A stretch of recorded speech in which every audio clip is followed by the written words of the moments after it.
السلام علیکم۔ آج منگل ہے، اپریل کی 12 تاریخ۔ پاکستان میں سر شام کے 7، بھارت میں 7:30، اور یہاں ہمارے اسٹوڈیوز کی گھڑیوں میں صبح کے 10 بج رہے ہیں۔ وائس آف امریکہ واشنگٹن کی اردو سروس سے میں ہوں خالد حمید، خبروں کے ایک بلٹن کے ساتھ۔ پاکستان میں شہباز شریف کے وزیر اعظم کا عہدہ سنبھالنے پر وائٹ ہاؤس نے امریکہ اور پاکستان کے درمیان طویل المدت تعلقات میں تسلسل کا عندیہ دیا ہے۔ وائٹ ہاؤس میں معمول کی بریفنگ کے دوران پریس سیکریٹری جین ساکی نے پاکستان اور امریکہ کے تعلقات کے بارے میں پوچھے گئے سوال کا جواب دیتے ہوئے کہا کہ ہم آئینی اور جمہوری اقدار کی پرامن طریقے سے بالادستی کی حمایت کرتے ہیں۔ ہم کسی ایک سیاسی جماعت کی دوسرے کے مقابلے میں حمایت نہیں کرتے۔ جن ساکی نے مزید کہا کہ ہم یقیناً قانون کی پاسداری اور قانون کے تحت برابر انصاف کے اصولوں کی تائید کرتے ہیں۔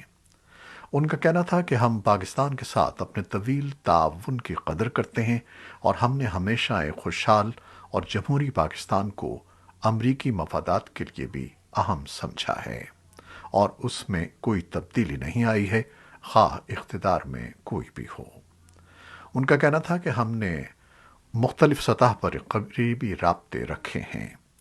پاکستان کے نئے وزیر اعظم کے لیے مستقبل میں صدر بائیڈن کی فون کال کے امکان سے متعلق ایک سوال کا جواب دیتے ہوئے جین ساکی نے کہا کہ فی الحال اس بارے میں کچھ نہیں کہا جا سکتا۔ یہ فیصلے روزانہ کی بنیاد پر کیے جاتے ہیں۔ ان کا کہنا تھا کہ پاکستان کے ساتھ ہمارے طویل المدت اور مضبوط تعلقات ہیں۔ سیکیورٹی سے متعلق بھی ہمارے تعلقات ہیں، جو پاکستان میں نئی قیادت آنے کے بعد بھی جاری رہیں گے۔ بھارتی وزیر اعظم نریندر مودی نے پاکستان کے نو منتخب وزیر اعظم شہباز شریف کو مبارکباد دی ہے۔ اپنی ایک ٹویٹ میں مودی نے کہا کہ بھارت دہشت گردی سے پاک خطے میں امن و استحکام کا خواہاں ہے، تاکہ ہم ترقی کو لاحق چیلنجوں پر دھیان مرکوز کر سکیں اور اپنے عوام کی بھلائی اور خوشحالی یقینی بنا سکیں۔ بھارتی وزیر اعظم کا شکریہ ادا کرتے ہوئے شہباز شریف نے کہا کہ پاکستان بھارت سے امن اور باہمی تعاون پر مبنی تعلقات کا خواہاں ہے۔ ان کا کہنا تھا کہ جموں و کشمیر سمیت باقی تنازعات کا پرامن حل ناگزیر ہے۔ دہشت گردی کے خلاف جنگ میں پاکستان کی قربانیاں سب جانتے ہیں۔ انہوں نے کہا کہ آئیے امن قائم کریں اور اپنے لوگوں کی سماجی اور اقتصادی ترقی پر توجہ دیں۔ وفاق میں عمران خان کی حکومت کے خاتمے کے باوجود خیبر پختونخوا میں پاکستان تحریک انصاف کی حکومت کو مؤثر اور مضبوط حیثیت حاصل ہے، اور اسی بنیاد پر حزب اختلاف میں شامل جماعتوں کی پیش کردہ تحریک عدم اعتماد کی واپسی کے باوجود وزیر اعلیٰ نے سوموار کے روز صوبائی اسمبلی سے اعتماد کا ووٹ حاصل کر لیا۔ حزب اختلاف میں شامل جماعتوں کے 42 اراکین نے 8 اپریل کو وزیر اعلیٰ محمود خان کے خلاف جمع کردہ تحریک عدم اعتماد کو واپس لیتے وقت کہا کہ اس کا مقصد حکومت گرانا نہیں، بلکہ اسمبلی کو تحلیل ہونے سے بچانا تھا، جس کی یقین دہانی کرائی گئی ہے۔ ایوان میں اعتماد کی مخالفت پاکستان مسلم لیگ نون کے صرف 3 ممبران نے کی۔ صوبے میں حکومت اور مضبوط حیثیت کے پیش نظر اقتدار سے ہٹنے کے بعد سابق وزیر اعظم عمران خان حکومت مخالف تحریک کا آغاز بدھ کی رات پشاور ہی میں ایک جلسے سے کر رہے ہیں۔ پاکستان کے سابق وزیر خزانہ اور مسلم لیگ نون کے رہنما اسحاق ڈار کا کہنا ہے کہ وہ جانتے ہیں کہ تحریک انصاف کی حکومت نے معاشی معاملات میں کہاں غلطیاں کی ہیں، ان غلطیوں کا ازالہ کریں گے اور معیشت کو ٹریک پر لائیں گے۔ پاکستان کے سابق وزیر خزانہ اور مسلم لیگ کے رہنما اسحاق ڈار نے وائس آف امریکہ کے اسد حسن سے گفتگو کرتے ہوئے کہا کہ تحریک انصاف کے استعفوں کے بعد عوام کی طرف جانا چاہیے۔ نواز شریف تو چاہتے ہیں کہ کل الیکشن ہو جائیں، لیکن الیکشن کمیشن آئینی ترامیم کے سبب نئی حلقہ بندیوں پر کام کر رہا ہے، لہذا شہباز حکومت اگست تک چند بنیادی کاموں کے بعد انتخابات کا اعلان کر سکتی ہے۔ اسحاق ڈار کے مطابق لیٹر گیٹ کی تحقیقات ضروری ہیں، لیکن سن 2018 کے انتخابات میں دھاندلی کے ذمہ داروں کے تعین کی ضرورت نہیں ہے، آگے بڑھنا ہوگا۔ انہوں نے مزید بتایا کہ نواز شریف کا علاج شروع ہو رہا ہے، انہیں جن مقدمات میں سزائیں دی گئی ہیں ان کے خلاف اپیل بھی چل رہی ہے، وہ پاکستان جا کر مقدمات کا سامنا کریں گے۔ اسحاق ڈار کا کہنا تھا کہ شہباز حکومت فوج کے ساتھ اچھے تعلقات کی خواہش مند ہوگی، تمام اداروں کو ایک دوسرے کے ساتھ مل کر چلنا ہوگا اور اپنے اپنے دائرے میں رہ کر کام کرنا ہوگا۔ امریکہ کے صدر جو بائیڈن نے پیر کے روز ویڈیو لنک کے ذریعے بھارتی وزیر اعظم نریندر مودی کے ساتھ بات چیت کی، جس کے دوران دونوں ملکوں کی مشترکہ اقدار کو نمایاں کیا گیا۔ یہ بات چیت ایسے میں ہوئی ہے جب امریکہ نے بھارت اور دیگر ملکوں سے مطالبہ کر رکھا ہے کہ وہ یوکرین پر روسی جارحیت کے خلاف سخت موقف اختیار کریں۔ گفتگو کے آغاز پر بائیڈن نے دونوں ملکوں کے مابین دفاعی شراکت داری کی نشاندہی کی۔ انہوں نے کہا کہ دونوں ملک روسی لڑائی کے نتیجے میں پیدا ہونے والے عدم استحکام کے اثرات سے نبرد آزما ہونے کے لیے قریبی مشاورت جاری رکھیں گے۔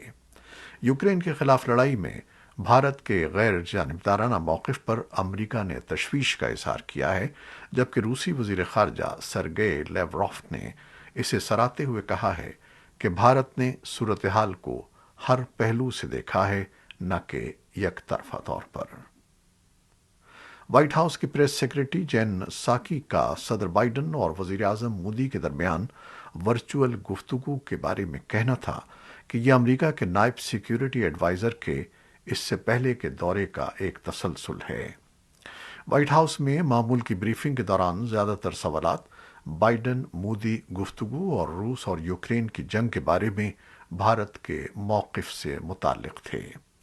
صدر بائیڈن اور وزیر اعظم مودی کی بات چیت کے بارے میں ساکی نے کہا کہ یہ گفتگو تعمیری اور مفید تھی۔ تاہم جین ساکی نے کہا کہ ہم چاہتے ہیں کہ دنیا کے لیڈر اس امر کا کھلے بندوں اظہار کریں کہ وہ تاریخ کے درست جانب کھڑے ہیں۔ امریکی وزیر خارجہ اینٹنی بلنکن نے بھارت میں انسانی حقوق کی مبینہ خلاف ورزی کے واقعات پر تشویش کا اظہار کیا ہے اور کہا ہے کہ امریکہ اس صورتحال پر نظر رکھے ہوئے ہے۔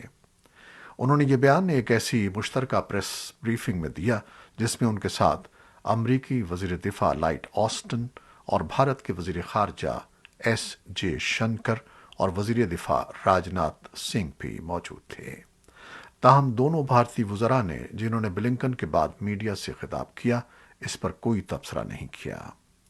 بلنکن کا یہ بیان ایسے وقت میں سامنے آیا ہے جب بھارت میں دائیں بازو کے کارکنوں کی جانب سے مسلمانوں کے خلاف مبینہ طور پر ایک مہم چلائی جا رہی ہے اور تعلیمی اداروں میں حجاب پہننے پر پابندی کے بعد لاؤڈ اسپیکر سے اذان اور حلال گوشت کی فروخت پر پابندی کا مطالبہ کیا جا رہا ہے اور مسلم دکانداروں اور ٹیکسی ڈرائیوروں کے بائیکاٹ کی اپیل کی جا رہی ہے۔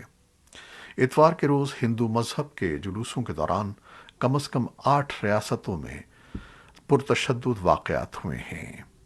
اس سے قبل بھی امریکہ کی جانب سے بھارت میں انسانی حقوق کی مبینہ خلاف ورزیوں پر تشویش کا اظہار کیا جا چکا ہے۔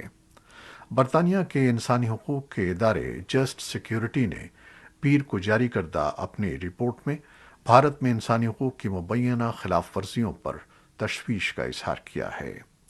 بھارت دوسرے ملکوں کی حکومتوں اور انسانی حقوق کے گروپس کی جانب سے اس قسم کی تنقید کو مسترد کرتا رہا ہے۔ نئی دہلی کے انسانی حقوق کے کارکنوں نے بلنکن کے بیان کا خیر مقدم کیا ہے اور حکومت سے مطالبہ کیا ہے کہ وہ اقلیتوں پر حملوں میں ملوث افراد کے خلاف کارروائی کرے۔ یوکرین کے صدر ولادیمیر زیلنسکی نے اس خدشے کا اظہار کیا ہے کہ روس یوکرین میں کیمیائی ہتھیار استعمال کر سکتا ہے۔ انہوں نے مغربی ممالک سے مطالبہ کیا کہ وہ روس کو ایسے ہتھیاروں کے استعمال سے روکنے کے لیے ماسکو کے خلاف مزید سخت پابندیاں عائد کریں۔ ایک ویڈیو خطاب میں زیلنسکی کے خدشات کا اظہار ایسے وقت میں سامنے آیا ہے جب غیر مصدقہ اطلاعات کے مطابق محصور جنوبی بندرگاہ کے شہر مریاپول میں پہلے ہی کیمیائی ہتھیار استعمال کیے جا چکے ہیں۔ برطانوی وزیر خارجہ لیز ٹرس نے کہا کہ برطانیہ ان رپورٹس سے آگاہ ہے۔ امریکی وزارت دفاع کے پریس سیکریٹری جان کربی نے کہا کہ امریکہ اس وقت کیمیائی ہتھیاروں کے استعمال کی رپورٹوں کی تصدیق نہیں کر سکتا، لیکن اگر یہ سچ ہے تو یہ گہری تشویش کی بات ہے۔ کربی نے کہا کہ یہ رپورٹیں ان خدشات کی عکاس ہیں جن کے مطابق روس یوکرین میں آنسو گیس سمیت مختلف قسم کے فسادات پر قابو پانے کے لیے کیمیائی ایجنٹوں کا استعمال کر سکتا ہے۔ یوکرین کے صدر ولادیمیر زیلنسکی نے یورپی یونین سے تمام روسی بینکوں پر پابندی لگانے اور روسی تیل کی درآمد کو روکنے کا مطالبہ کیا ہے۔ انہوں نے یوکرین پر روس کے حملے کو ختم کرنے میں حمایت کے لیے منگل کو اپنی تازہ ترین اپیل جاری کی۔ لیتوانیا میں قانون سازوں سے ویڈیو کے ذریعے بات کرتے ہوئے زیلنسکی نے کہا کہ اگر یورپی ممالک روس کے ساتھ تجارت جاری رکھتے ہیں تو روسی رہنما جانتے ہیں کہ انہیں سزا نہیں ملے گی۔ یورپی یونین کے ارکان نے روسی حکام اور کاروباری اداروں کو نشانہ بنانے کے لیے متعدد پابندیاں لگائی ہیں، لیکن وہ روسی گیس اور تیل کی درآمدات کو فوری طور پر بند کرنے سے گریزاں ہیں۔